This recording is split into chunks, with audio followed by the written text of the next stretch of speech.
Buenas tardes, buenos días, buenas noches, en cualquier momento en que vean este video.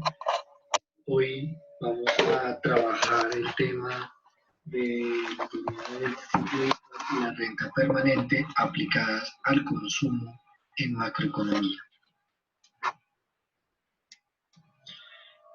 Para ello, la presentación que voy a elaborar está dividida primero en una introducción, luego tenemos una presentación de una sección que denominaremos el malestar en la teoría keynesiana.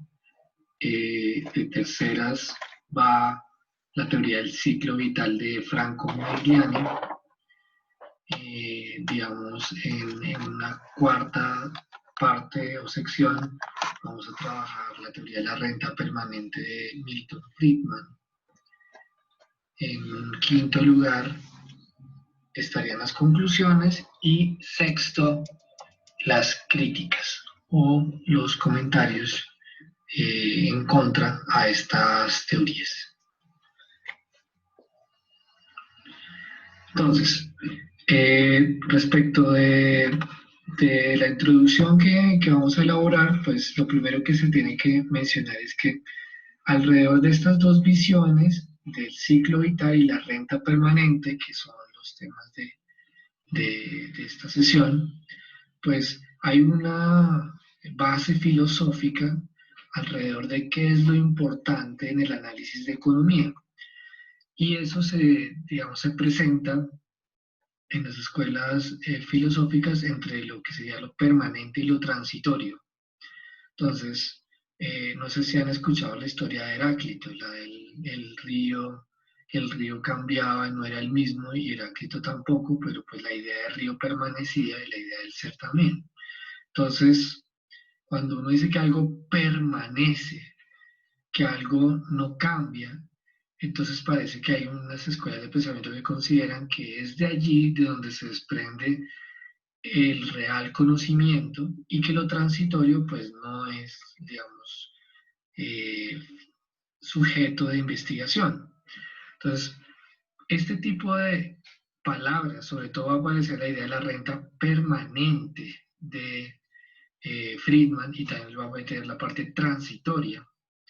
Pues Modigliani también lo hace, digamos, Modigliani hace una corriente de ingresos que permanece a pesar de que hayan fluctuaciones de la renta de los individuos a lo largo de su ciclo de trabajo en el transcurso de la vida. Entonces, la idea de permanente como lo importante y de transitorio como irrelevante, en este caso una decisión de consumo, es una cuestión de base que está detrás de la presentación del tema del día de hoy. La segunda condición también de herencia filosófica se refiere al hecho de que ambas presentaciones del consumo tienen como base o digamos como asidero la teoría microeconómica aplicada en su proceso de investigación, particularmente la idea de Irving Fisher en sus análisis. Entonces, cualquier conclusión que se lleve a lo macroeconómico se hace a partir de un estudio microeconómico. Eso es lo que llama la microfundamentación de la macroeconomía, es decir, lo que es válido para un individuo es válido para el total. Lo que es válido para un consumidor, lo que es válido para un ahorrador, es válido para el consumo total y para el ahorro total de la economía. Entonces, lo que tenemos aquí es una idea de individualismo metodológico que en economía se traduce en la idea de la microfundamentación de conductas macroeconómicas. Y la segunda cosa, digamos que se tiene aquí, digamos la tercera cosa, por lo menos segunda después de filosofía, pero del tercer ítem en esta introducción, se refiere al hecho de las dos hipótesis, tanto de la renta permanente como la hipótesis de la renta, la hipótesis del ciclo vital, pues son temas que se lanzan contra Keynes. Digamos que realmente ese es el fundamento esencial. Entonces, estos trabajos, el de Modigliani y Friedman, se construyen en los años 50 y 60 como una reacción a la revolución que hizo Keynes en los años 30 y 40.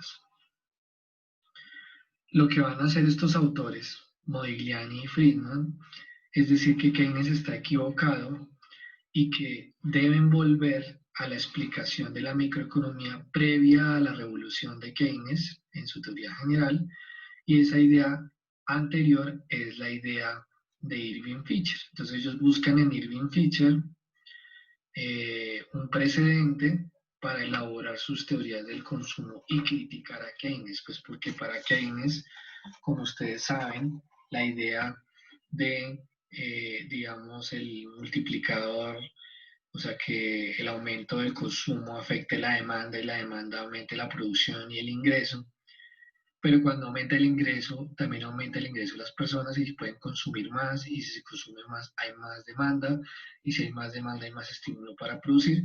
En este caso, si ustedes se fijan en las lecturas, los cambios del consumo no afectaban el volumen de producción, lo que se hacía era distribuir la producción que ya estaba en términos de cuánto se consumía y cuánto se ahorraba. Que para el caso de la demanda es cuánto se consume y cuánto se invierte, porque recuerden que en estas explicaciones de origen clásico el ahorro es equivalente a la inversión dentro de las herencias que traen de Irving Fisher, ¿vale? Bien, el otro elemento que tenemos aquí en la introducción, bueno, y que quisiera también notar un poco del anterior, un elemento adicional antes de tocar este de los tres trabajos precursores. Hay una reunión que hacen, esa es una de las fotos que ustedes ven ahí, las fotos que están en la diapositiva, son una reunión que hacen en Mont Pelerin, que en Europa. Se reúne ahí, como ustedes ven, está la foto de Friedman muy joven, que es este que está aquí en la mitad. También aquí si ven ahí sentado a Hayek, el que está aquí sentado es el maestro de Hayek, que es von Mises. Todos estos partidarios del liberalismo económico o del ordoliberalismo, que algunos consideran el origen del neoliberalismo, ¿sí? Es ahí en esa reunión. Se reúnen para darle palo a Keynes, ¿sí? Entre otras. Y parte de los proyectos de trabajo que tienen luego de esa reunión, pues es construir estas explicaciones alternas en el caso del consumo, y luego vendrán otras explicaciones contra keynesianas que se planearon allí, pero también esa reunión tuvo una influencia sobre nuestras vidas, porque particularmente esta reunión tomó mucha fuerza en sus consecuencias después de 1970, a pesar de que fue en los años 40. ¿Listo? Bien, eso como histórico me parece importante si quieren saber del neoliberalismo, pero lo que pasó con Friedman y lo que pasó con Modigliani fue una reacción apenas normal de esta reunión para irse en contra de Keynes.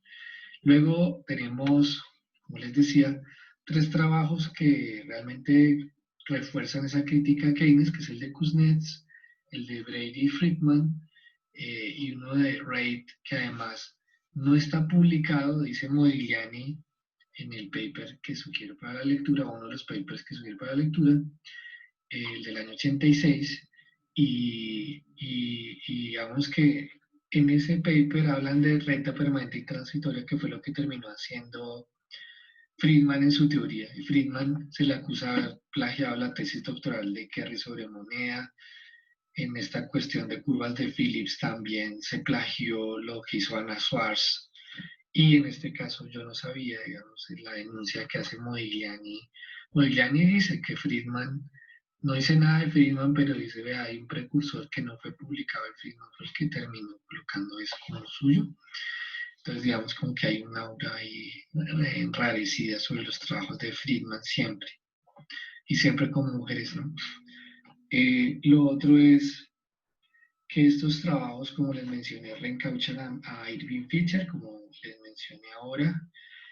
Básicamente la idea de Irving Fisher, pues podríamos recalcar que lo que estos trabajos copian son las herramientas microeconómicas que mencioné, pero copian la idea de el análisis intertemporal del consumo, de tal manera que independiente si usted gane poco ahorita o gane mucho después y viceversa, pues usted tiene un plan de consumo que se establece de acuerdo a estas rentas del presente y del futuro. Digamos, como que usted tiene una restricción intertemporal y a raíz de eso usted ajusta sus niveles de consumo.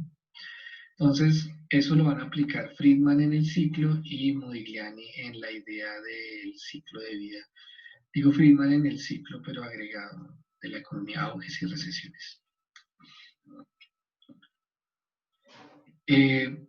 Aquí hay otra cosa y es que estos trabajos tienen, sobre todo el de Milton Friedman, tuvieron unos impactos sobre la noción del ciclo económico y los efectos que el ciclo tenía sobre el resto de la actividad económica. Entonces, lo que supone Friedman es que así sean las peores recesiones o auges, la gente altera sus niveles de riqueza y ahorro para mantener estable el consumo. Entonces, independiente que fluctúe la economía, la demanda de consumo se mantiene estable y no tiene por qué contraerse con individuos racionales.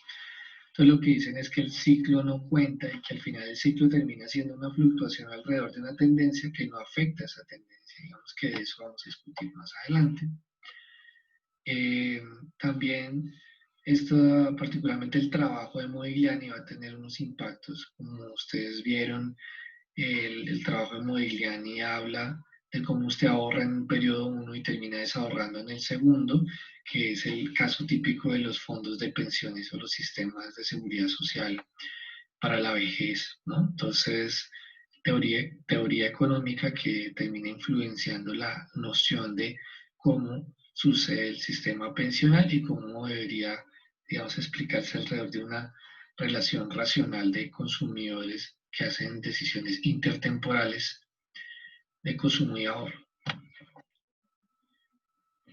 Luego, también vamos a verle al final de la clase un espacio a las críticas de Veblen, digamos, y Keynes sobre la financiarización, sobre la idea de que no es un individuo el que toma la decisión de consumo, sino las interacciones con otros, cómo la moneda impacta las decisiones de consumo, estimulando la producción y el empleo, dado que la economía no alcanza de forma natural la condición de máxima capacidad y muchas otras más. Entonces, digamos que esas discusiones vamos a hacerlas en la diapositiva de conclusiones y de críticas.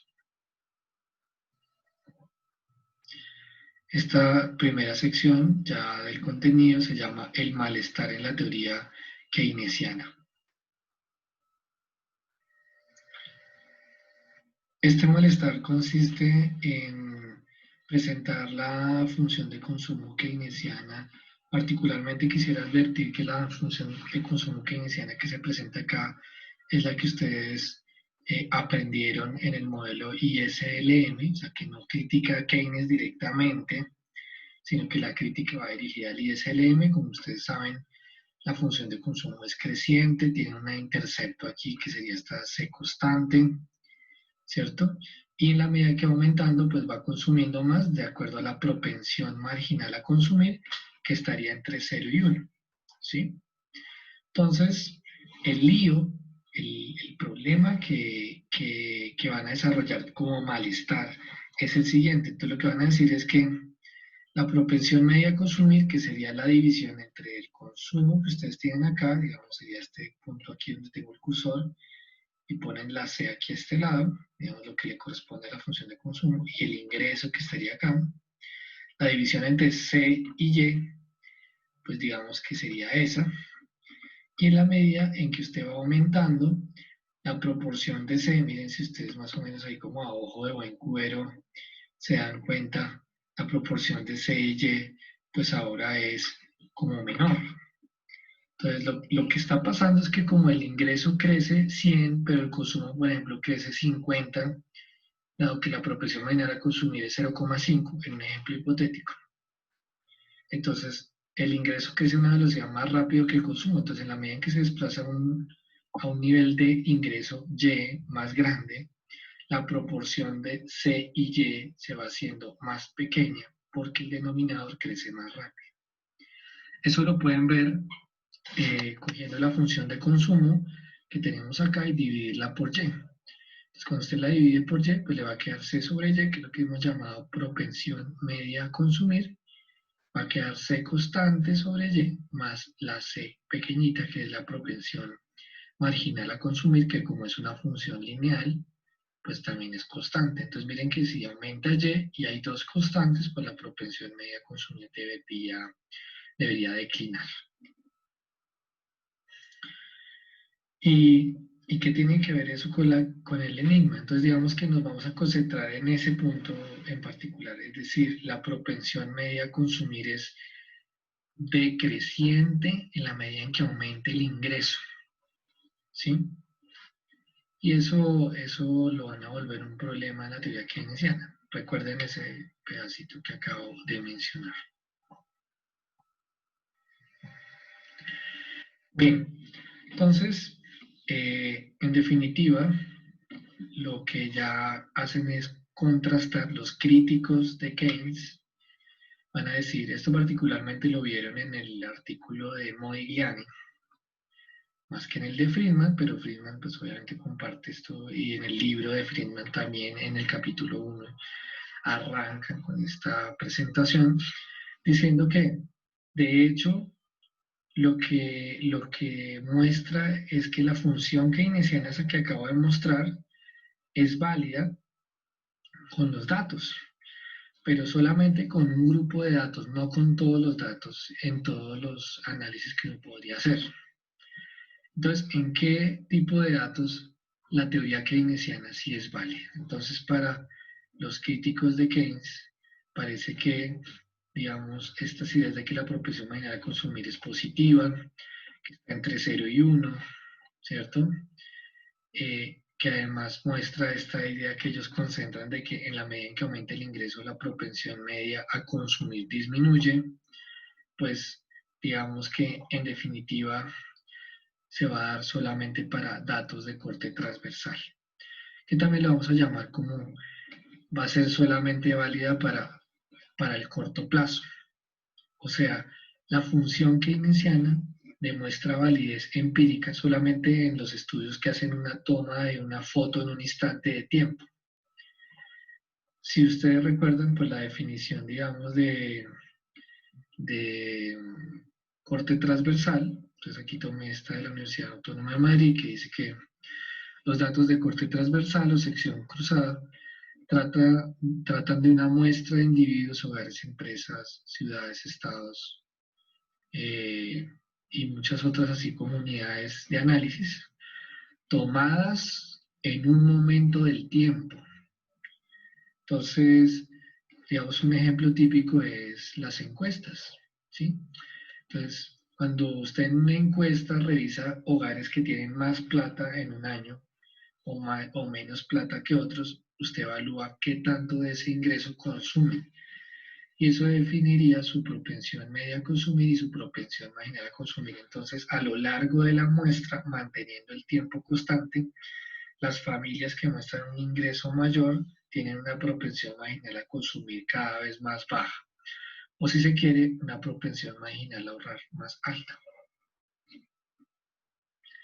En esta parte, en definitiva, estamos diciendo Keynes es solamente válido en el corto plazo, en datos de corte transversal, como en las encuestas. Pero en esta diapositiva voy a presentar la, la problemática que ven estos autores en Keynes. Entonces, lo que va a suceder es que van a mencionar que si uno sigue la idea de Keynes, pues digamos esta idea que ellos resaltan de la propensión media a consumir decreciente, pues en el fondo el componente C de la demanda agregada va a ir disminuyendo paulatinamente. Y si uno recuerda las ideas keynesianas dicen que la demanda es la que impulsa la actividad económica, entonces si el consumo que en muchas sociedades es más del 80% o cerca del 80% del PIB, empieza a encogerse, tendríamos un problema de insuficiencia de demanda, es decir, la demanda no sería suficientemente alta para arrastrar la actividad económica.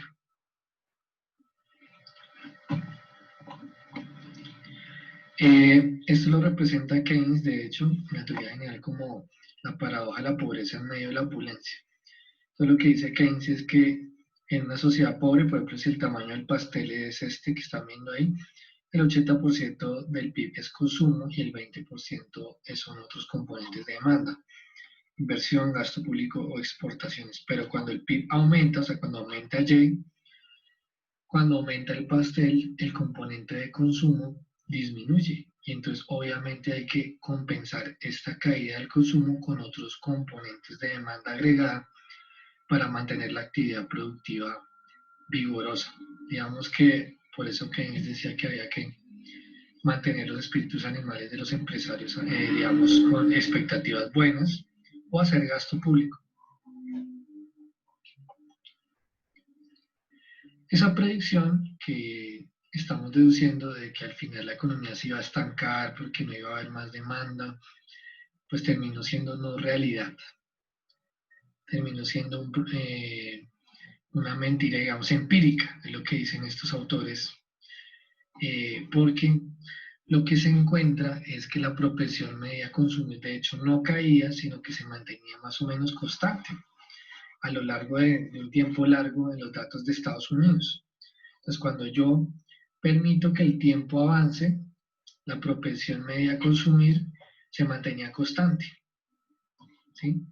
Eso lo demostró Kuznets en 1946 y Brady y Friedman en 1947.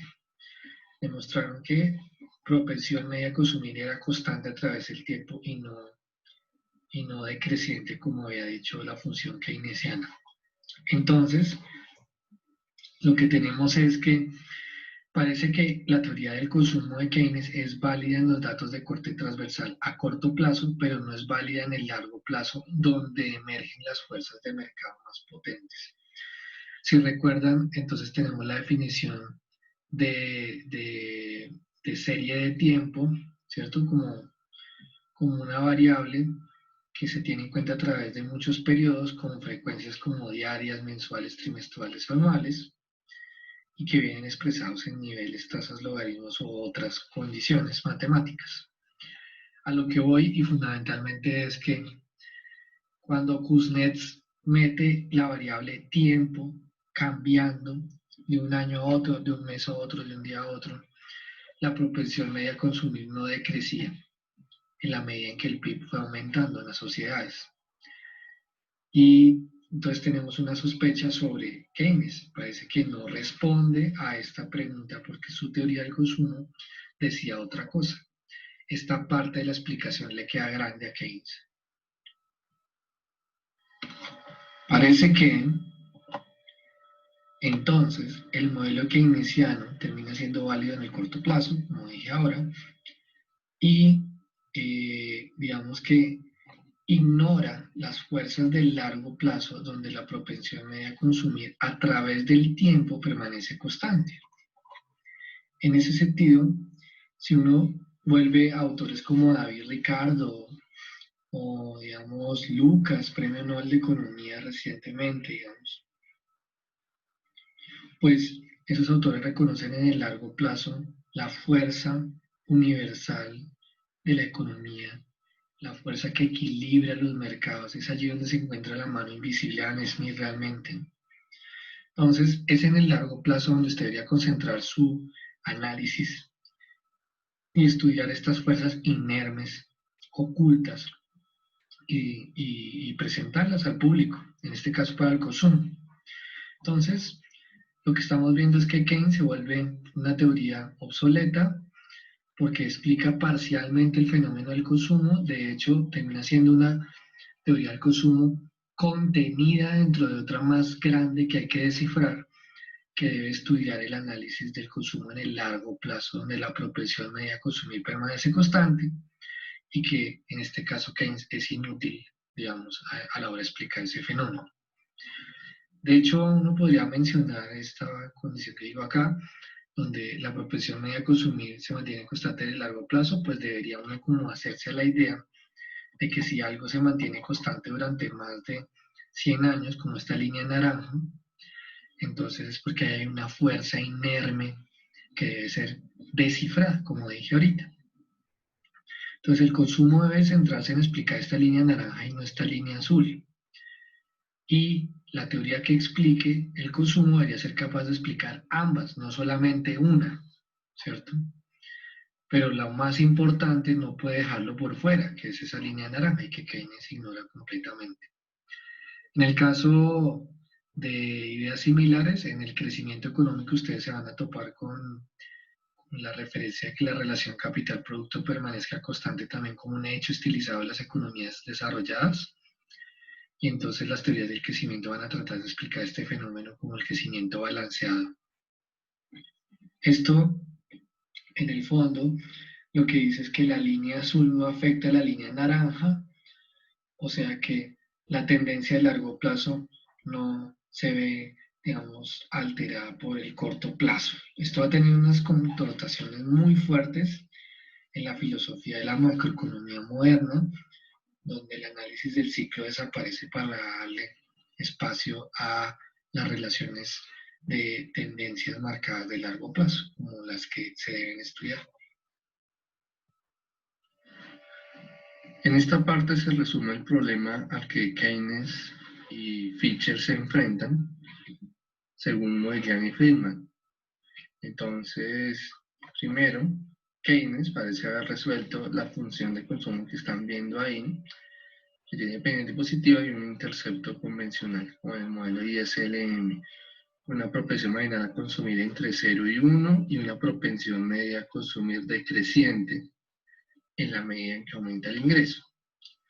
No obstante, parece que Keynes no es capaz de explicar esta otra, que tiene pendiente positiva, su propensión marginal a consumir se acerca a 1, si no es que es 1 en el largo plazo, definitivamente, y propensión media a consumir constante. Miren que por eso arranca en el intercepto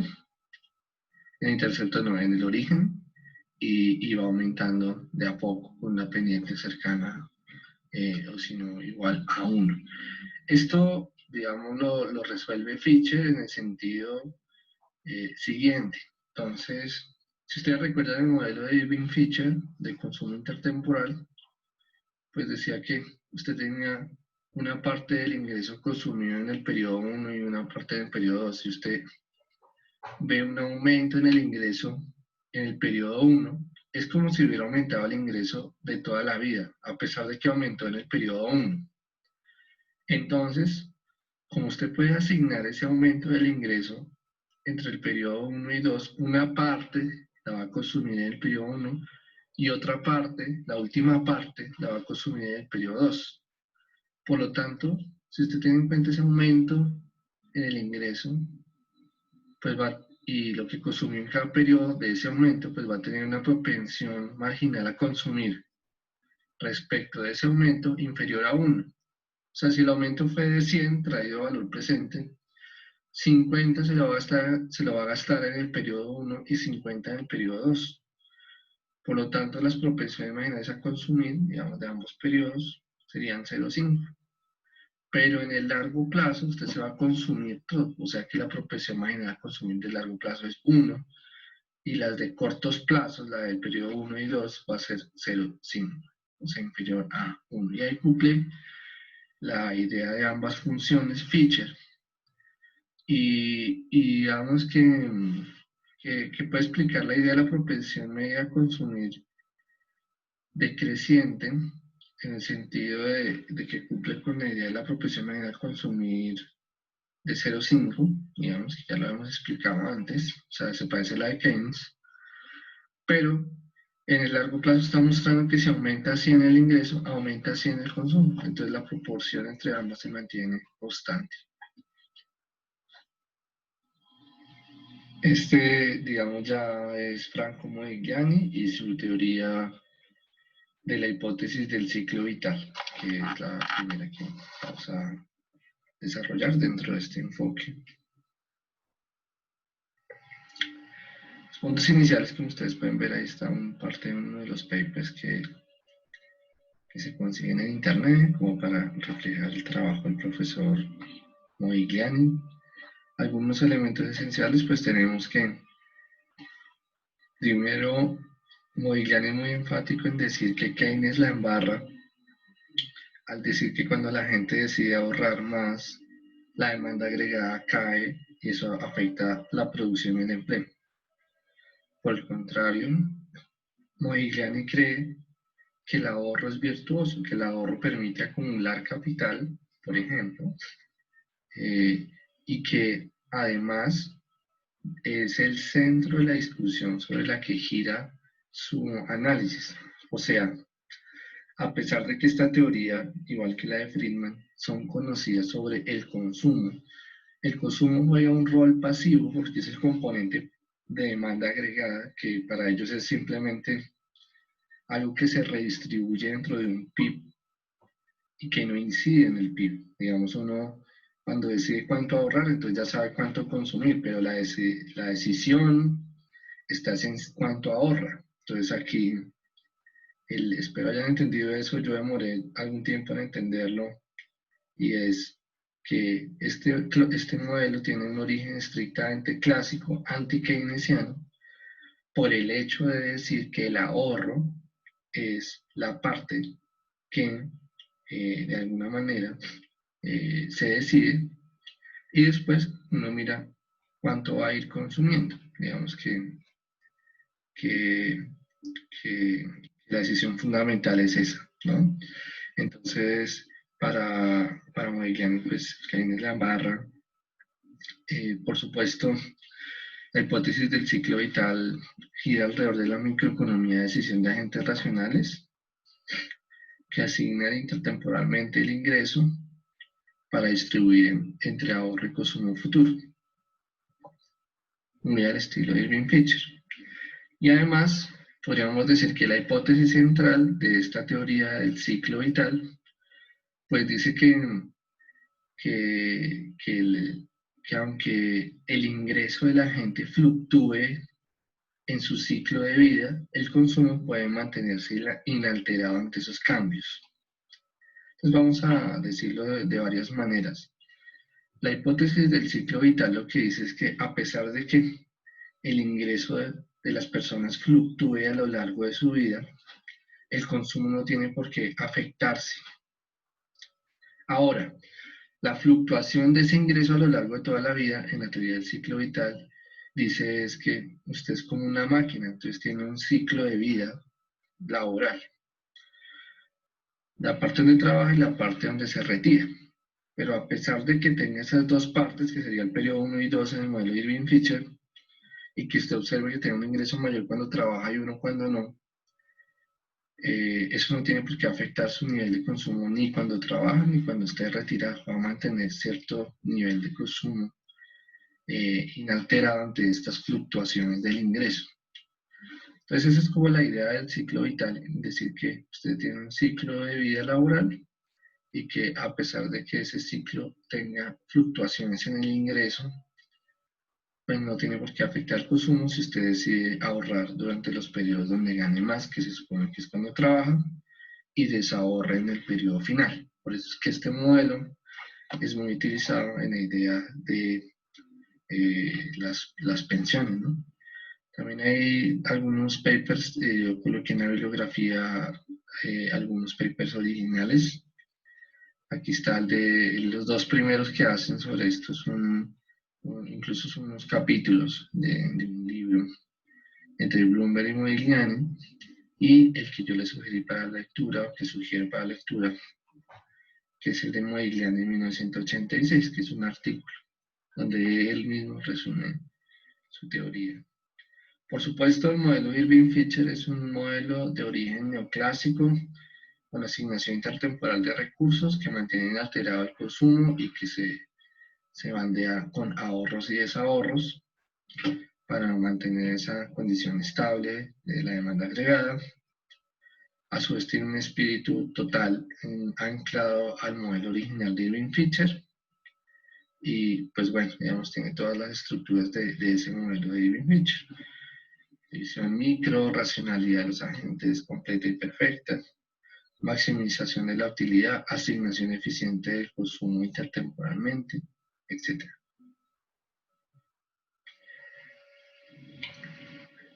En este modelo, digamos, Modigliani presenta uno básico y unos que va incorporando más complejidades. Entonces, el modelo básico tiene básicamente estos supuestos. El ingreso de la persona se mantiene constante hasta que se retira, y ahí después es cero. Segundo, la tasa de interés que afecta es cero, de tal manera que lo que gana es igual a lo que gasta, es como si fuera C más 1 más C2 es igual a Y1 más Y2, sin tener lo que traer a valor presente. El consumo se mantiene constante por esa hipótesis micro que vimos en Irving-Fisher o que se ve en Irving-Fisher, donde si la tasa de interés y el coeficiente de impaciencia son iguales, la gente decide mantener constante la utilidad porque la utilidad marginal de cada periodo es igualita. Entonces, pues le da lo mismo consumir en un periodo y en otro, de tal manera que mantiene suave el consumo, consume lo mismo de un periodo a otro. Y el modelo no tiene herencias. Entonces, este modelo básico, donde él después va a empezar a entrar en algunas complejidades, pero dice que esta es la esencia del problema, pues está representada por esta gráfica, que es una típica gráfica del modelo de Modigliani. Tenemos la jubilación y la edad de vida, por supuesto la jubilación un poco antes de la muerte. Tenemos la renta con las hipótesis que acabamos de plantear, el consumo con la hipótesis que acabamos de plantear, la idea de que ahorra durante los periodos de trabajo y desahorra cuando no está trabajando. Entonces, como está ahorrando cuando está trabajando, pues va acumulando como ese ahorro, se va acumulando periodo a periodo y eso lo vamos a llamar riqueza. La riqueza llega a un tope máximo al día de la jubilación y después empieza a desahorrar esa riqueza, que es lo que llaman en algunos modelos la riqueza humana, porque fue fruto del trabajo. Y que al final no guarda ninguna herencia, entonces se va de este mundo con cero recursos. De tal manera que se consumió todo lo que ahorró y no tuvo por qué afectar el nivel de consumo, a pesar de que el ingreso del ciclo de vida sí fluctuó, porque tenía un ingreso cuando trabajaba y después pues, se le cayó a cero, pero a pesar de eso, pues el consumo nunca lo vio modificado. En esta parte se presentan las implicaciones de ese modelo básico. La primera es que la tasa de ahorro es independiente del ingreso per cápita. A pesar de que el ingreso determina cuánto usted ahorra, qué proporción ahorra, no está determinado por eso, que es la tasa de ahorro. Esa proporción de ingreso que usted ahorra depende más de esto, que es la longitud del tiempo de retiro y cuánto trabaja, por supuesto. Entonces, si el tiempo de retiro va a ser muy largo, entonces su tasa de ahorro hoy debería ser muy, muy alta, si es su periodo de trabajo ahorita. Entonces, al revés, si el tiempo de jubilación es muy corto, entonces usted podría tener una tasa de ahorro más bajita. Esto lo colocaré en una fórmula. Entonces, si ustedes ven aquí, M es el tiempo de jubilación, W es la riqueza que tiene que acumular, como vemos en la gráfica. Entonces lo que tenemos es que entre más grande el tipo de jubilación, más riqueza tienen que acumular, y por lo tanto, pues la edad de retiro, el tiempo de retiro, marca cuánto se debe acumular, o sea, la tasa de ahorro para alcanzar esa acumulación se ve afectada por esos tiempos. Por eso dice que el ingreso no determina la tasa de ahorro, sino estos cálculos que acabo de mencionar. Ya cuando meto la tasa de crecimiento de la economía, dice que hay una relación decreciente entre WY, que sería la proporción entre riqueza e ingreso, que es fundamental en este análisis, y la tasa de crecimiento porcentual de la economía. Esto se debe a que en la medida en que la tasa de crecimiento sea más grande, pues va va a necesitar menos nivel de acumulación, digamos, en proporción al PIB, para solventar sus periodos de consumo cuando esté jubilado. Cuarto, tenemos que se acumula riqueza sin tener que tener herencias, digamos, después en el modelo se ve.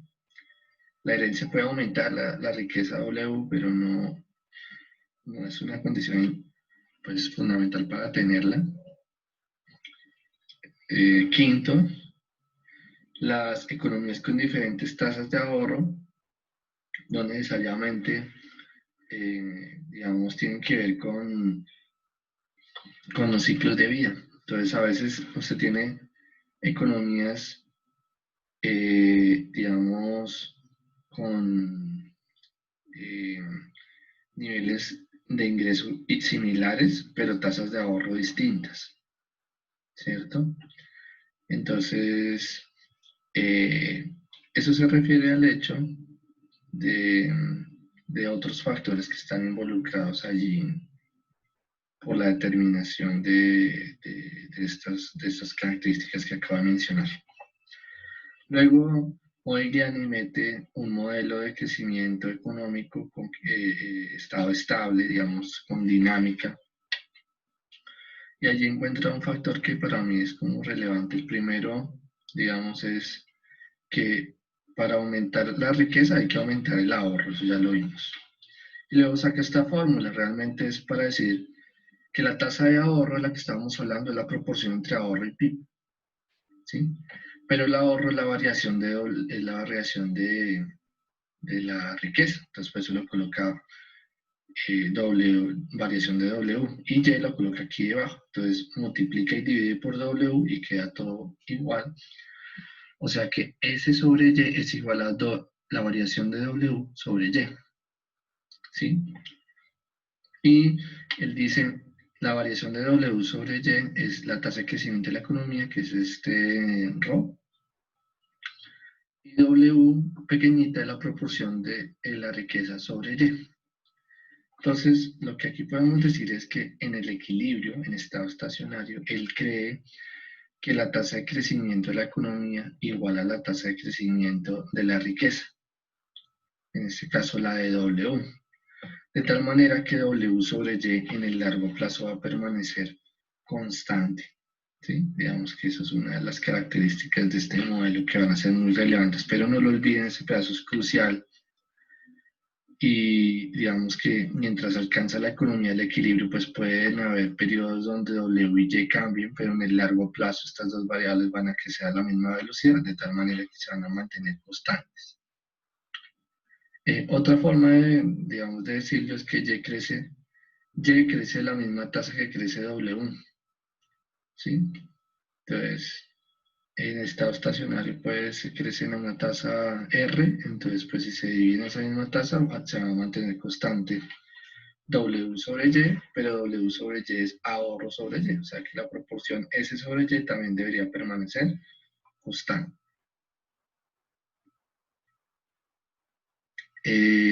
Como vimos en el modelo.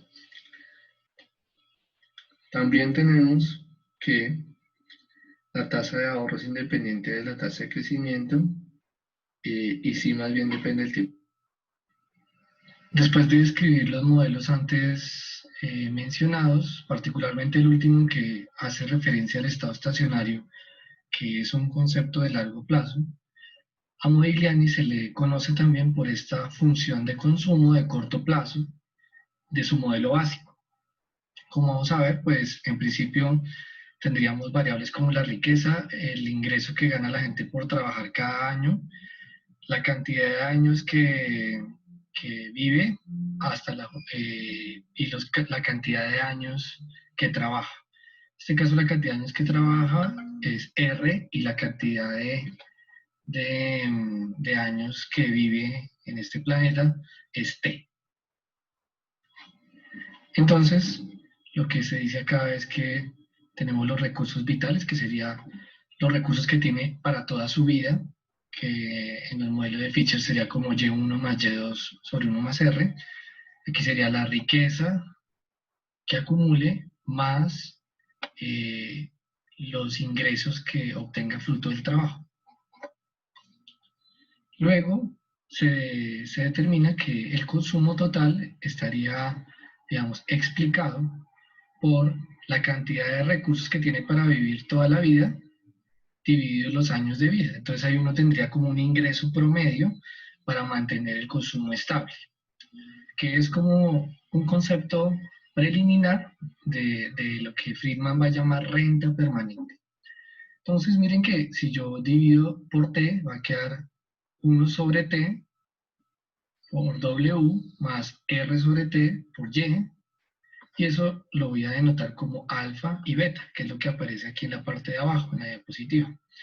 Entonces, mire, alfa es 1 sobre t, que es cuando pasé a dividir la t ahí a este primer término, y va a quedar c igual a alfa w. Alfa es la propensión marginal a consumir la riqueza, y lo mismo va a pasar cuando divida r sobre t, que va a ser beta, que es la propensión marginal a consumir del ingreso, que es la más conocida, se parece a la de Keynes, y de hecho es un reflejo de la función keynesiana. Si ustedes ven, esto tiende a ser como este término que estoy aquí encerrando en el círculo, es como el C constante de la función de consumo keynesiana, más este otro término más beta Y. Entonces lo que tenemos es una presentación de la función keynesiana donde el término constante ahora es alfa por W. Uno podría decir que, digamos, en términos del análisis, ¿cierto? Eh, alfa es, como dijimos, la propensión a consumir la riqueza. Entonces es cuánto va a utilizar usted esa riqueza para consumir en cada periodo. Entonces miren que dice 1 sobre t, o sea, si t fueran 100 años, si uno va a vivir 100 años, esa riqueza tienen que dividirla en 100. Entonces, si usted, la riqueza 100 millones, le correspondería 1 millón de consumo para que le alcance hasta el último año. Y la propensión marginal a consumir el ingreso, que es beta, le estaría diciendo qué proporción de su ingreso del trabajo, su salario, por ejemplo, usted destinaría a consumo. Entonces, por ejemplo, que este beta sea 0.5. Entonces, si usted se gana 10 millones al año, 0.5 sería, digamos, 5 millones de consumo para ese año, y los otros 5 tienen que irse a ahorro. Y esos 5 millones, ¿cuándo los va a consumir? Cuando se jubile. Entonces, digamos que es de aquí donde empieza a salir el ahorro para ir acumulando un fondo, para que cuando se jubile, consuma ese fondo y mantenga el consumo estable. Ya lo vamos a ver en un ejemplo. Las consecuencias que tenemos para la hipótesis del ciclo vital son las siguientes. Entonces, pues primero, como les mencioné en una parte al finalizar el malestar en la teoría keynesiana, pues Modigliani sí logra resolver la función de corto y de largo plazo, que parece que Keynes no. Digamos, ya lo representamos formalmente y lo podríamos aclarar aquí sobre su función de corto plazo, donde la dividimos por Y. Entonces miren que cogimos C dividido Y, alfa W dividido Y beta Y dividido Y. Entonces queda igual a 1. De tal manera que en este caso lo que tenemos es que, pues, en el corto plazo, usted podría ver que algunos hogares dentro de los cortes transversales, algunas familias ganan mucho más dinero y ese dinero, digamos, supera el monto de la riqueza, por lo menos no cambia a la misma velocidad. En definitiva, lo que tenemos es que si en el corto plazo Y crece más rápido que W, pues la propensión media de consumir disminuye, ¿cierto? Pero en el largo plazo, como vimos en las diapositivas anteriores, en el estado estacionario Y y W crecen a la misma velocidad, de tal manera que W y Y permanecen constantes y se cumpliría que la propensión media a consumir permanece constante, que era la discusión que traíamos de antes. A su vez, pues lo que se mostraría gráficamente es que tendríamos la función de consumo, digamos, de largo plazo, y lo que dice Modigliani en mi interpretación, y creo que Friedman lo va a verificar, es que se tiene aquí el intercepto que habíamos mencionado ahorita, que sería alfa W, ¿cierto? Y digamos que a corto plazo esto se va a mantener quieto, de tal manera que cuando usted aumente el ingreso, entonces esta proporción se queda quieta, y por eso es que la propensión media a consumir declina como la función de Keynes, que sería este que ustedes ven ahí, pero en el largo plazo, cuando aumenta Y, también va a ir aumentando W, y de hecho van a crecer a la misma velocidad en estado estacionario. Entonces, lo que va a pasar es que hacia arriba va a saltar el W1 conforme el Y va aumentando, y eso hace saltar la función de consumo a otro nivel. Entonces, conforme va aumentando, pues va cortando estos puntos de largo plazo. Entonces, lo que tengo son muchas funciones de corto plazo, donde el intercepto es el que va a ir saltando, mostrando que en el largo plazo el ajuste se va a dar a través de la riqueza, y eso mantiene la propensión media a consumir constante, de tal manera que estos puntos reflejarían la dinámica de estado estacionario, donde habría una combinación creciente de W y de Y que hacen que esa proporción se mantenga estable de tal manera que la propensión media a consumir se mantenga constante, como vimos en la función anterior. Eso es el ejercicio. Luego aquí yo tengo un ejemplo en números, que es sencillito, para que se hagan una idea del modelo. Esto es tomado del libro de Mankey de macroeconomía. Entonces lo que tenemos es un ejercicio donde una persona vive 50 años, R son los años de trabajo y tendría 20 años de jubilación. Cuando yo reemplazo los valores sería 1 sobre 50, daría 0,02, que sería la propensión marginal a consumir la riqueza, o sea, alfa, y 30 sobre 50 sería la propensión marginal a consumir, que sería 0,6, que es lo que ustedes ven acá. Si usted se gana 10 años anuales, entonces lo que vamos a tener es que 10 años por 30 de trabajo son 300 millones de ingresos laborales, y de esos 10 millones, usted el 40% los va a ahorrar. Lo otro se lo consume, o sea, 120 de ahorro, que sería esto que tienen acá. Entonces, lo vamos a tener eso ahí congelado. Por ahora vamos a hablar de la riqueza. Decimos que 100 millones, como es 0,02, es 2% anual. O sea que le corresponde consumirse 2 millones anuales para llegar al final de su vida y no quedarse sin consumo. Luego entonces tenemos que el consumo de la vida durante los años de trabajo, durante estos primeros 30 años, son 6 millones de consumo del salario anual, que es 10 millones, 60% de sería 6, y los 2 millones que trae la riqueza, o sea que tiene derecho a consumirse 8 en promedio. Y en la edad de retiro, lo que tendríamos es que tiene los mismos 2 millones de la riqueza que lo repartió durante los 50 años, y los 120 millones de ahorro que había acumulado durante la jornada laborales, lo dividimos en los 20 años que le restan, y eso va a dar, digamos, ahí ustedes cancelan los ceros y luego queda el 12 dividido 2, da 6. Entonces 6 y 2, 8. Y mantiene estable el nivel de consumo a través del tiempo, que es lo que reflejaría el modelo de Modigliani.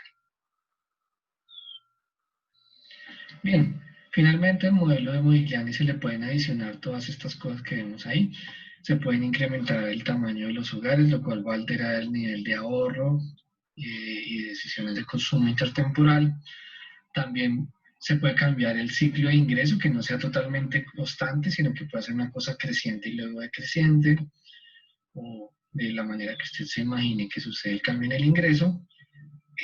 También tenemos cambios en la edad de retiro, por ejemplo, cuando se modifican los sistemas pensionales, eso sería modificar los niveles de ahorro de la economía, como vimos antes. si hay problemas de restricción de liquidez y los bancos no le prestan a uno para consumir en el futuro, digamos, o más bien no le transfieren eso y solo tendría que consumirse lo que se gana hoy, de tal manera que quedaría desguarnecido o, digamos, respecto al consumo futuro. La miopía sería al revés, que se consumiera todo ahorita y después no dejara, digamos, nada hacia adelante en términos de lo que el modelo predice, la incertidumbre y la incorporación de herencias también pues es un factor que determina el análisis de este modelo, que Modigliani dice al final no altera el resultado esencial que acabamos de ver. El siguiente autor que vamos a ver es Milton Friedman, con la hipótesis de la renta permanente. En esta parte vamos a discutir los elementos esenciales de la teoría de la renta permanente de Milton Friedman. Allí encontraremos primero que el libro base sobre el que se construye este argumento, particularmente el capítulo 3 del libro de Milton Friedman, la teoría de la función de consumo, que está a disposición de ustedes en traducción de Alianza Editorial. Milton Friedman dice que hay una serie de elementos que constituyen su teoría. El primer elemento es esa función de consumo que aparece ahí, que se define como el consumo de cada periodo, sería el consumo permanente, ajustado al volumen de ingresos permanente, que sería el que aparece aquí, ¿cierto?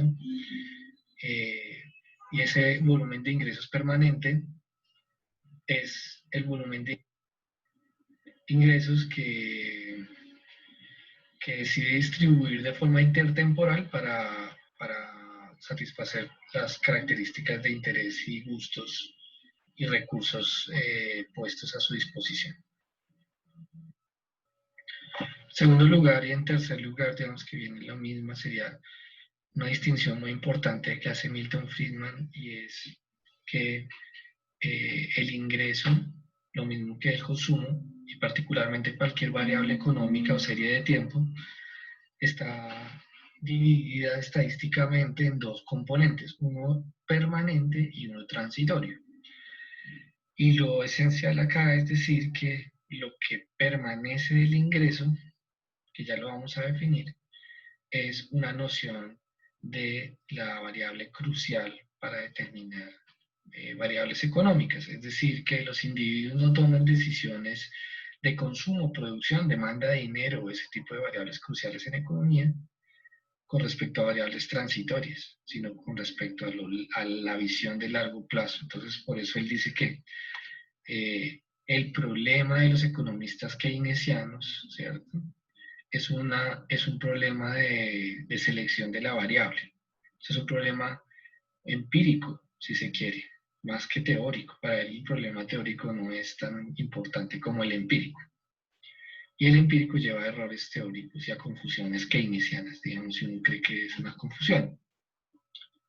El cuarto elemento es, digamos, este grupo de correlaciones entre variables, de las cuales ya vamos a explicar. Aquí sería la correlación del ingreso transitórico y permanente, la del consumo transitórico y permanente, y la del ingreso transitorio y su consumo transitorio. Y el modelo predice que, o necesita en su supuesto estricto, que esas correlaciones sean cero. Entonces, vamos a ir con las interpretaciones de algunas de estas condiciones, por lo menos de la 2 y la 3. Tenemos que, digamos, bueno, antes de eso, la primera, como les dije, es una decisión de consumo intertemporal. La función de consumo determina cuánto es el nivel para cada periodo, dadas las características de gustos y restricción presupuestal del individuo. En la segunda, que era la que les iba a comentar, se define que es renta permanente, que es transitorio. Entonces, en lo que dice que es renta permanente, tenemos la cantidad de ingresos, esta es definición literal de Milton Friedman en otro texto, la cantidad de ingresos que si se recibiera en el periodo T y fuera igual al ingreso corriente, podría consumirse por completo sin reducir la riqueza del individuo. Entonces yo vería eso como El ingreso permanente es la parte del ingreso que usted destina a consumo sin comprometer recursos futuros. Como usted ya tiene un plan, que eso es el análisis intertemporal, o sea, usted ya asignó desde el primer periodo cuánto se va a consumir en los siguientes. Si consumiera más que eso en un periodo, más que lo que proyectó, pues en los siguientes periodos tendría que disminuir el consumo para ajustarlo al plan de largo plazo. Se parece mucho a la idea de equivalencia ricardiana en el gasto, digamos, cuando se descacha el gobierno en ese plan. Entonces, la idea es mencionar que la renta permanente es un componente de, como aparece aquí en la condición 2, es un componente dentro del ingreso total con una característica, si se quiere, que garantiza un consumo acorde a las preferencias del individuo. Digamos, en general es suavizar el consumo, pero habrá algunos que quieran consumir un poco más en el primero que en el segundo y así sucesivamente. La renta transitoria, entonces, es el residuo y se refiere al hecho de que hayan cambios inesperados en el ingreso que pueden ser positivos o negativos. Esto lo llaman desviaciones temporales de la renta media. Normalmente el ingreso permanente y la renta transitoria son definiciones difíciles de poner. De hecho, aquí hay una grafiquita de cómo se lo imagina Milton Friedman. Entonces, él dice que puede ser este nivel medio, siendo esta curva, digamos, los ingresos que proyecta una familia. Entonces, uno podría cambiar sus proyecciones, que es toda esta parte que está como en punticos. Esto puede ser la volatilidad que puede haber, o sea, el descache, ¿no? El margen de error. Esta es la parte que ha visto creciente, hay una parte donde se estabiliza y luego empieza a bajar los ingresos. Entonces, ¿cuál sería el ingreso permanente? El promedio, un promedio como este, un promedio ajustado hacia arriba, teniendo en cuenta algún cambio en los patrones de consumo y de ahorro. Entonces, él dice que la definición de renta permanente no es tan fácil. Pues se refiere al hecho de los recursos que yo aparto para consumir intertemporalmente sin comprometer otros periodos. Claro, si me puedo vegaros un periodo, me estaría consumiendo más de lo del siguiente, entonces en el siguiente me tocaría consumir menos. ¿Sí? Luego tenemos la explicación de la condición, bueno, en la condición de 3, que es, lo que pasa es que el consumo permanente es equivalente al ingreso permanente, eso es por identidad contable. Y lo mismo va a pasar con los transitorios. ¿Listo? De allí se van a desprender otros análisis que ya vamos a hacer por ahora, no me voy a adelantar. Voy a ir al coeficiente de correlación, que es la condición 4. Entonces, los dos primeros, que son los coeficientes de correlación entre la parte transitoria impermanente del ingreso y del consumo, lo que dicen es que si no hay correlación entre estas variables, significa que lo que sucede a corto plazo, el del ingreso, que vaya subiendo y bajando, no tiene por qué alterar la variable de largo plazo que está definida ahí. Es decir, que si yo tengo una fluctuación del ingreso como si fueran ondas, pero mi ingreso permanente es una cosa estable, entonces esas ondas, o sea, el ciclo económico, no tiene ninguna incidencia sobre la trayectoria permanente de ese ingreso. Y lo mismo va a pasar con el ingreso, digamos, con el consumo. Si el consumo transitorio no va a tener ningún efecto sobre el consumo permanente, ¿cierto? Lo que estoy diciendo es que, por ejemplo, en condiciones de coronavirus, si la gente decide, digamos, cambiar sus hábitos, eso sería anómalo en este modelo porque lo que sucede a corto plazo no tiene en cuenta cambios en los patrones de consumo de largo plazo. Lo que está diciendo, lo que pasa a corto plazo no incide en la trayectoria de largo plazo. Entonces, eso lo llama en la literatura path independence, como que el largo plazo es inmutable ante los cambios del corto plazo, no se ve afectado, el ciclo no afecta decisiones preestablecidas de largo plazo. Y la última correlación se refiere a la correlación cero entre el ingreso transitorio y el consumo transitorio. Lo que significa es que el ingreso transitorio puede aumentar, pero como la gente está pensando en consumir de acuerdo a su ingreso permanente y no su transitorio, por más que aumente el ingreso transitorio, la gente aumenta cero su consumo transitorio. Y lo que va a hacer es ahorrar parte del componente adicional de ingreso transitorio. Entonces, si el ingreso transitorio aumenta, el consumo transitorio no aumenta. Ahí está la no correlación, porque prevén que después vendrán vacas flacas y más bien ahorran ese nivel para el siguiente periodo. Luego tenemos que, en la última condición, el valor medio de los transitorios. O sea, si uno suma los ciclos que van por encima del promedio y los que van por debajo del promedio de a lo largo de toda la vida, le debe dar cero. Entonces, tanto para el ingreso transitorio como para el consumo transitorio. Acá vamos a presentar una gráfica que representa un resumen del modelo de Milton Friedman y que está en su capítulo 3, me parece fundamental para el análisis. Vamos a irla describiendo poco a poco. Lo primero que tenemos es una similitud con la gráfica que presenté al final del ejercicio de Modigliani. Si ustedes ven, digamos, está la condición de largo plazo, que ya les muestro con el cursor, que sería la recta OE, digamos, esta que está ahí, ODGE, que marca el consumo permanente en una proporción KYP. Y la de corto plazo, que sería IF, ¿no? Digamos, esta función keynesiana. Entonces se parece muchísimo y aquí marcan esta división de 45 grados en la formulita donde C y Y son iguales. Entonces tenemos una función donde está el consumo y el ingreso en el eje de las ordenadas y las ábsides. Bien, hablemos de OH. OH es esta recta de 45 grados, donde diría que yo consumo todo mi ingreso, digamos en el sentido de cada periodo. Y la proporción sería 1 a 1. Me consumo 100 de 100, 200 de 200 y así sucesivamente. Entonces ahí C sería igual a Y en este marco que tenemos ahí presentado. Luego tenemos IF, entonces ubiquemos IF es la función de consumo keynesiana a corto plazo. Aquí estaría el intercepto, que en Modigliani era W alfa, y luego tiene pendiente positiva, pero menor que 1. Esto es C igual a más B por Y. ¿Listo? La función de Keynes en el modelo ISLM, digamos.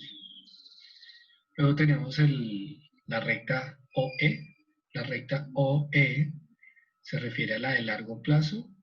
Como ustedes la ven, está definida por el consumo permanente, que es igual a K por YP. Está aquí. Tengo el cursor y aquí yo la volví a poner presente.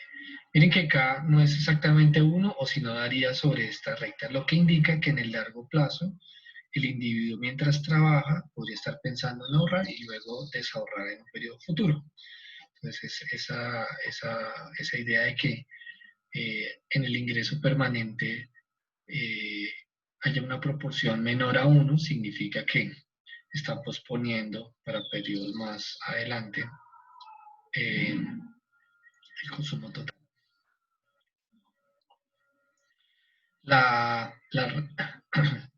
El ahorro, ¿cierto? Sería la distancia vertical entre OH y IF. Entonces, OH, digamos que uno lo podría buscar. OH es la recta, ¿no? Entonces OH sería esta, la de 45 grados. EIF es la función de consumo de corto plazo. Entonces, la distancia entre esta y esta marcaría el ahorro, digamos, corriente, ¿cierto? Que es el que le permite suavizar el consumo intertemporal y mantener este nivel permanente. Aquí hay un umbral que marcan como J, que sería cuando tiene ahorro positivo, atrás de eso es ahorro negativo, después de eso es ahorro positivo.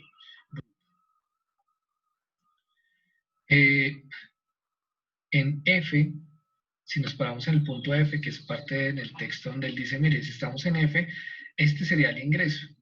Pero a este nivel de ingreso, la persona podría consumir esto, que sería un consumo digamos, que está asociado más al volumen de ingreso permanente. Entonces, el ingreso permanente es el que define hasta dónde consume, ¿sí? Y si ustedes ven, si se hubiera consumido todo el ingreso adicional, pues hubiera terminado acá. Pero no es el punto. El punto es que para Friedman este Y sub 0 es como un ingreso transitorio adicional, de tal manera que el individuo debe consumir de acuerdo a su ingreso permanente y entonces esta es la decisión de consumo que debería tener en cuenta y cualquier desviación de eso es transitorio. Entonces esto sería, digamos, parte de lo ahorrado o no consumido de acuerdo a las rectas de decisión. Entonces aquí F me está indicando que esto podría ser lo que elevaría de consumo de acuerdo a este ingreso transitorio, pero el individuo no toma esta decisión de consumo, sino toma esta decisión de consumo acá. ¿Cierto? Digamos que es eso. ¿No? Porque si fuera por este ingreso, podría llegar a este nivel de consumo aquí, ¿sí? Pero no es el caso. Aquí están presentando es que el ingreso que le corresponde determinar el consumo es el que está marcado sobre el ingreso permanente. Como aquí colocamos un Y que no es permanente, entonces un Y que no es permanente se define sobre la recta keynesiana. Entonces lo marca sobre la recta keynesiana. Este es el volumen de consumo que al final estaría dado más por este ingreso permanente. Entonces todo esto termina siendo ahorro. Ese es el pedacito interesante. Por eso se repite un poco la secuencia de uno de los supuestos de las no correlaciones entre el consumo transitorio y el ingreso transitorio, que de hecho Friedman dice que es el más importante. Lo mismo aplica del otro lado, digamos, si uno lo revisara por este lado de la gráfica. Lo otro es que uno puede suponer que lo transitorio es cero. Entonces, si lo transitorio es cero, la curva keynesiana o la recta keynesiana sería igual a la de permanente. Se cruzarían la recta IF con la OE, ¿cierto? La de corto plazo con la de largo plazo serían la misma. Eso es lo que él llama P sub Y, ¿no? Más adelante y lo vamos a ver. Luego, lo que tenemos es que si el P sub Y es 1, entonces lo que va a dar es que la varianza total de la renta, o sea, el cambio total de la renta va a ser explicado por el componente permanente, por eso coincide la de corto con la de largo plazo, eso es P sub Y. Si todos los individuos tuvieran el mismo ingreso permanente, que dice él es como D, entonces no habría forma de hacer ese escalonamiento que hicimos ahorita, sino que si usted tiene un ingreso Y sub 0 por acá, entonces estaría diciendo que todo eso es su ingreso transitorio y que debería asociarse a este ingreso permanente. Entonces, miren cómo estoy moviendo el cursor, entonces digamos que la recta IF sería una cosa totalmente horizontal, si todos tuvieran el mismo ingreso permanente. O sea que aquí estamos partiendo de que el ingreso permanente va cambiando a través del tiempo, pues también conforme va cambiando el ingreso de las personas y de la economía.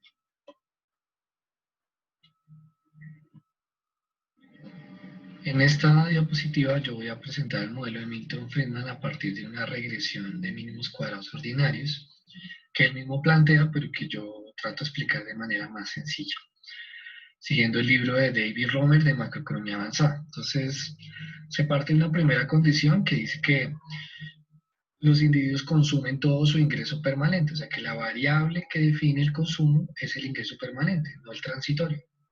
Como vimos en la recta de la gráfica anterior, y a su vez podríamos llegar a una conclusión lapidaria, frase célebre de este modelo, y es que la gente se consume su ingreso permanente y ahorra su ingreso transitorio. ¿Sí? Eso es, espero lo hayan tenido en cuenta. Eso cuando hicimos el ejemplo de Y sub 0 queda ahí como claro. Y la otra condición es la descomposición del ingreso permanente y transitorio. Esta es la regresión de mínimos cuadrados, la variable dependiente es el consumo, la independiente es Y, hay una constante A de regresión, beta, que es el coeficiente de regresión contra la variable Y, o sea que es como la propensión marginal a consumir, y el término de error. Después definimos por estadística que el beta, que es este B, ¿cierto?, es el cociente de la covarianza entre las dos variables, independiente y dependiente, o sea, Y y C en este caso, sobre la varianza de la variable independiente, en este caso el ingreso. Después reemplazamos las dos condiciones que están aquí arriba, entonces miren que donde dice Y coloco YP más Y transitorio, y donde decía C coloco Y permanente. Aquí en la varianza hago lo mismo, Y, que sería Y permanente y transitorio, y tendríamos una primera condición del beta.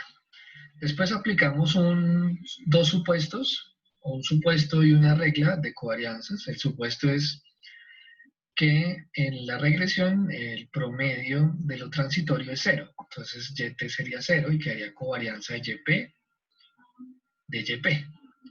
Y ahí uno aplica la regla de covarianzas que dice que si usted tiene una covarianza de una variable igual, o sea, covarianza de X y X, por ejemplo, sería varianza de X. Aquí como es covarianza de YP y YP, entonces es varianza de YP, y eso es lo que aparece aquí abajo.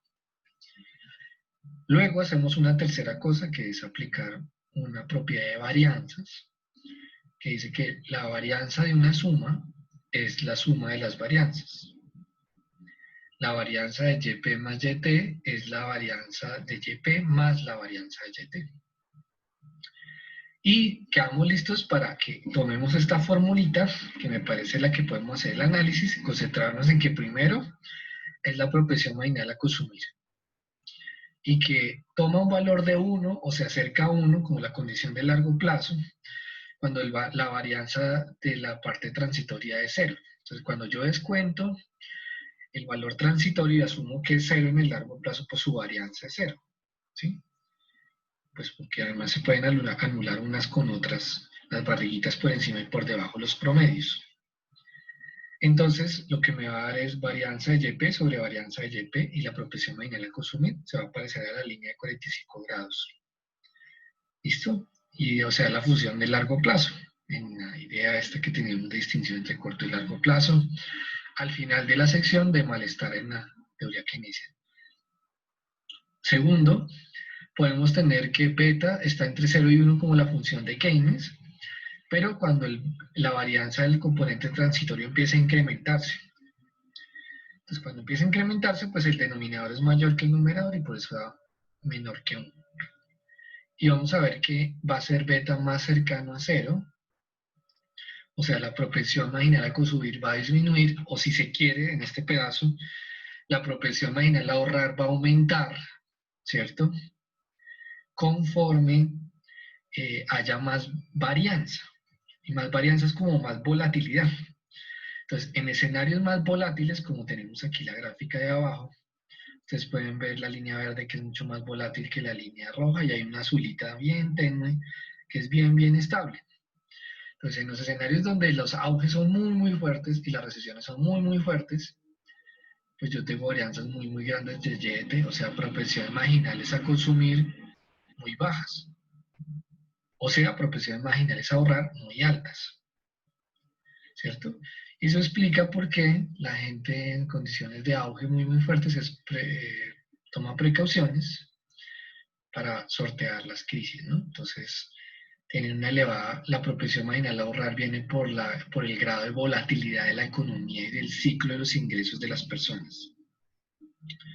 Por ejemplo, una sociedad agrícola donde tiene unos booms fuertes por una cosecha y luego unas condiciones de restricción muy fuertes, entonces debería tener una propensión a ahorrar elevada. Es lo que predice este modelo. Entonces, esta es la interpretación que tenía para ustedes en esta parte.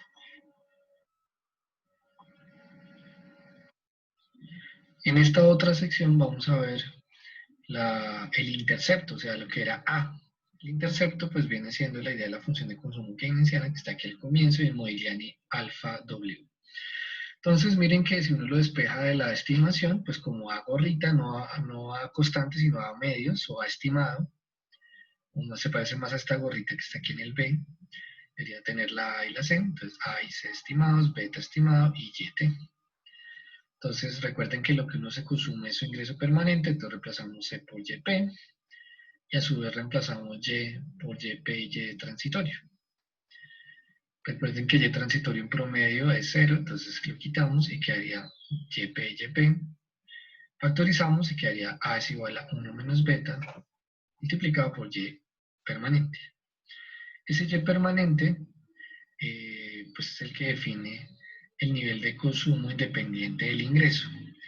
Para Friedman es una característica fundamental para definir, por ejemplo, los puntos de arrancada de las funciones de consumo, por ejemplo, por etnias, ¿sí? O por género, o por ciudades.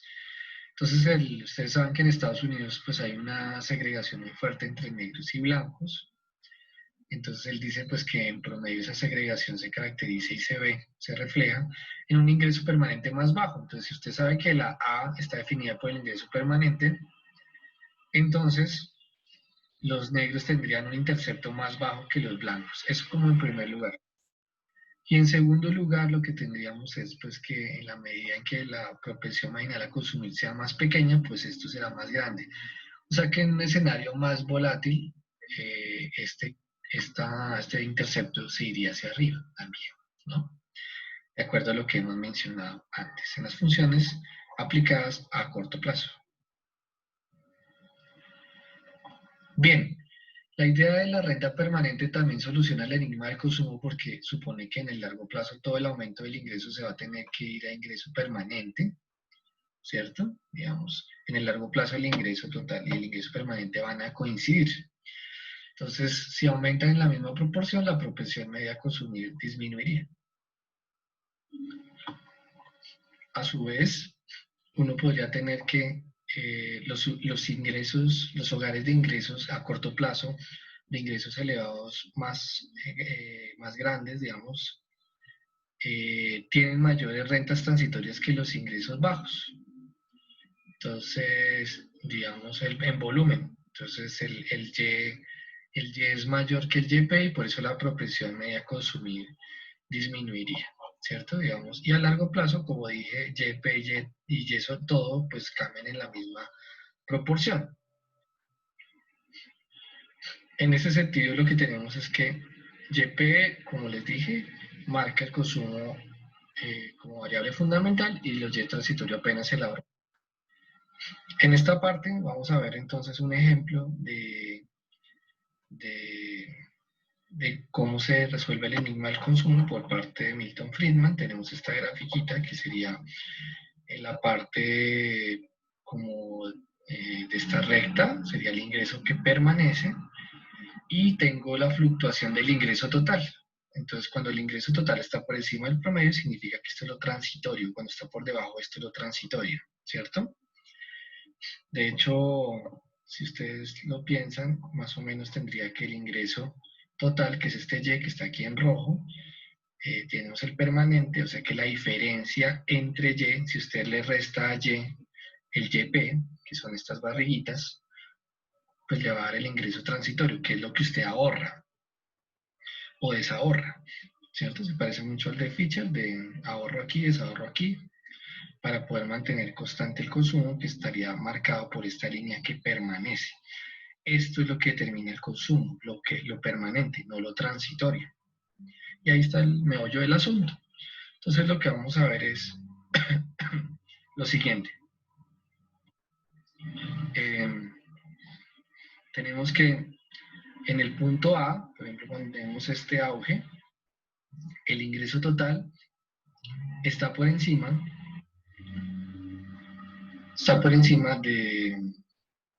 del permanente.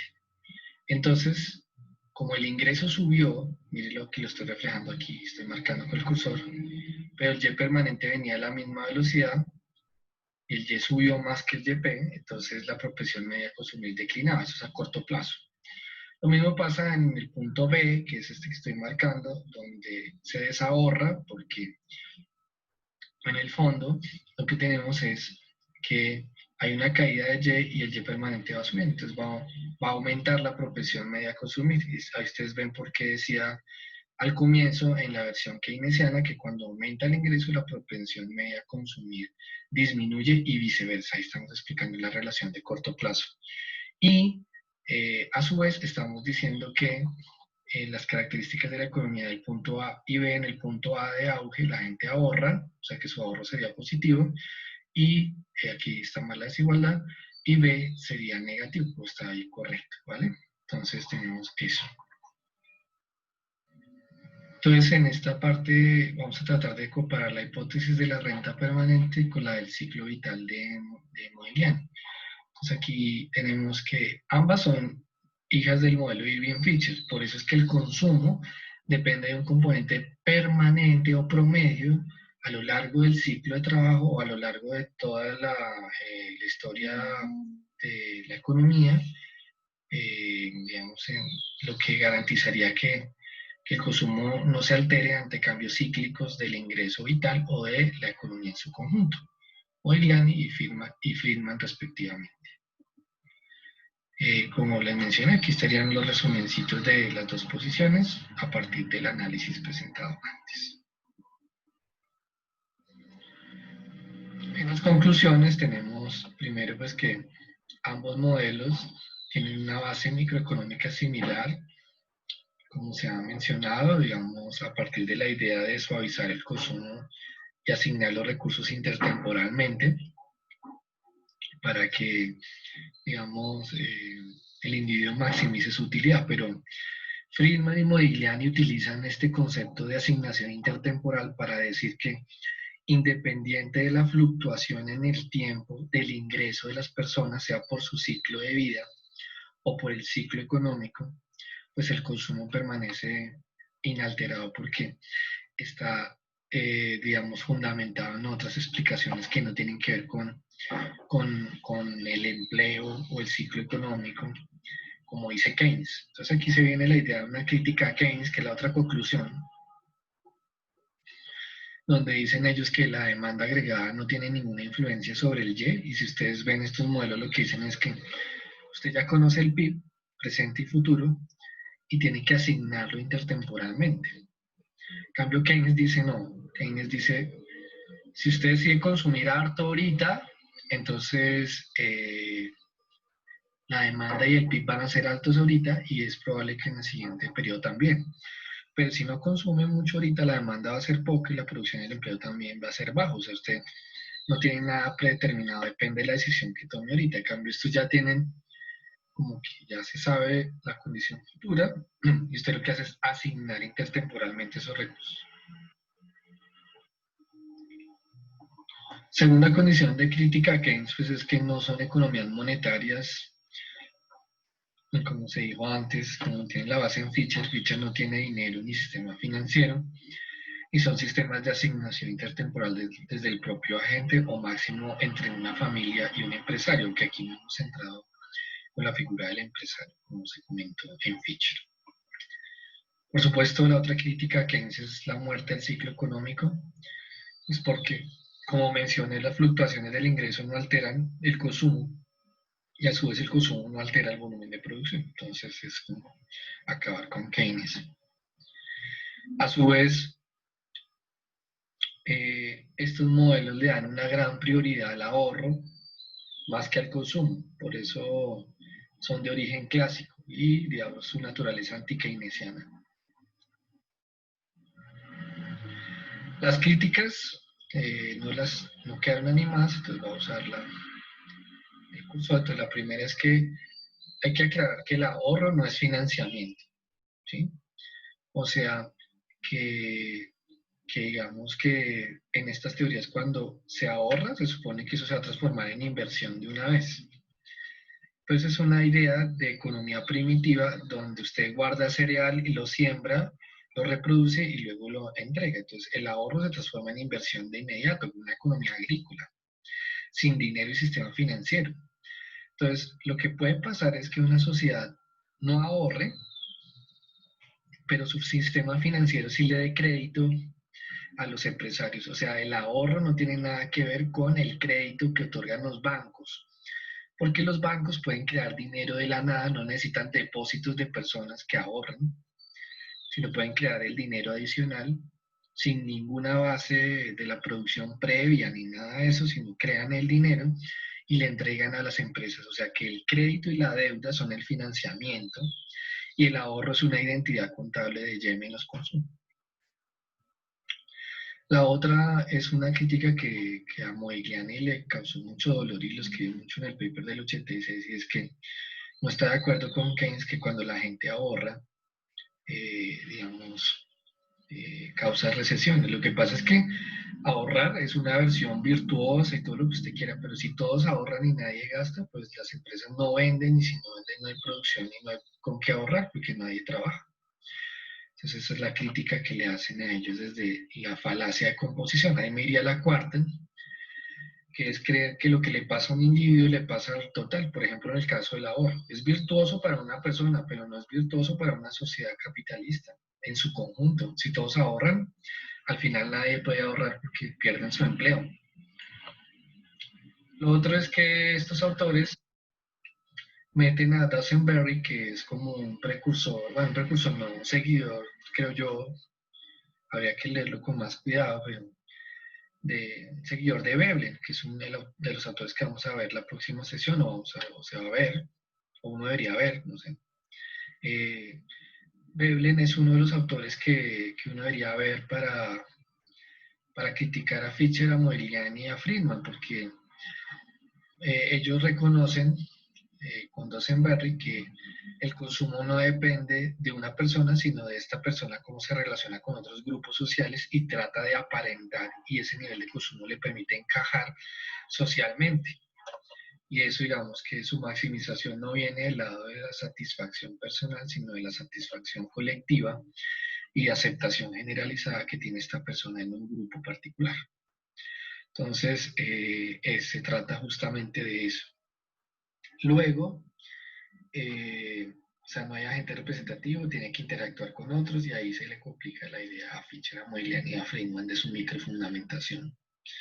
La hipótesis del ciclo vital dice que las herencias, cuando uno mete herencias, pues eso no afecta en nada. Y yo creería que si uno lee a Piketty en El Capital del siglo XXI, que es un libro que tengo justo aquí atrás mío, El Capital del siglo XXI dice que las grandes desigualdades del mundo en consumo, en acceso a recursos, acceso político y todo en general, se debe a las diferencias de patrimonios heredados. Entonces, los patrimonios han generado unas grandes distorsiones alrededor de la asignación de los recursos intertemporalmente. O sea, que sí afecta a las herencias, las decisiones, y afecta a las decisiones de otros, o sea, en otros agentes. Genera sociedades más desiguales donde hay gente que no puede ni siquiera consumir, ¿cierto? Están excluidas del sistema. Bien, la otra crítica es que efectivamente hay autores que reconocen que el ciclo económico sí incide en el largo plazo, y que eso, ahí aparecen ideas como la histéresis, ¿no? Lock-in, efectos lock-in, que dice que, por ejemplo, en el coronavirus, la gente, usted iba a un sitio y tenía unos hábitos, pero a partir de este confinamiento usted encontró otras modalidades que después ya no va a cambiar. Entonces, cuando este efecto de corto plazo incidió en su conducta de consumo de largo plazo, está diciendo que el corto plazo sí afecta a largo plazo, o sea que esas correlaciones sí son positivas. Y que, por ejemplo, si la gente decide ahorrar hoy y no consume, es probable que la demanda agregada sea muy baja en el conjunto de la sociedad, la producción de empleo sean muy bajas hoy, lo cual condiciona una producción de un empleo muy bajas para el siguiente periodo. Entonces, lo que haga hoy en la economía, la sociedad, tiene incidencia sobre su trayectoria a largo plazo.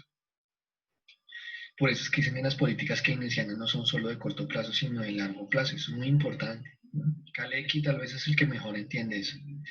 Y por último, le voy a echar un vainazo a Modigliani y su idea del ciclo vital, tratando de mencionarle que los sistemas pensionales lo que han mostrado es que la gente, por más juiciosa y virtuosa que sea ahorrando, en un esquema donde los sistemas de pensiones son los mayores especuladores del mundo, como dice Toporowski, pues los recursos de las personas están expuestas a las grandes quiebras de las bolsas de valores.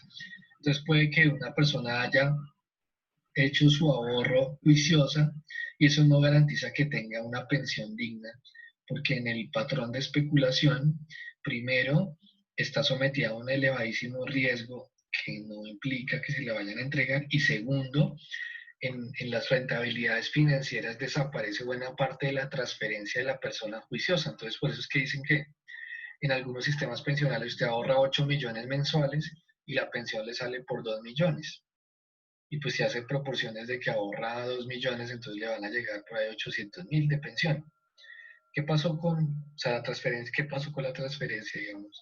Entonces no es similar porque la especulación financiera, la privatización de esos recursos, cuando entran agentes como los bancos, la moneda, el crédito y financiamiento, pues este modelo no es tan virtuoso como dice eh, Modigliani y sus precursores. Hasta aquí dejo. Muchas gracias por la atención.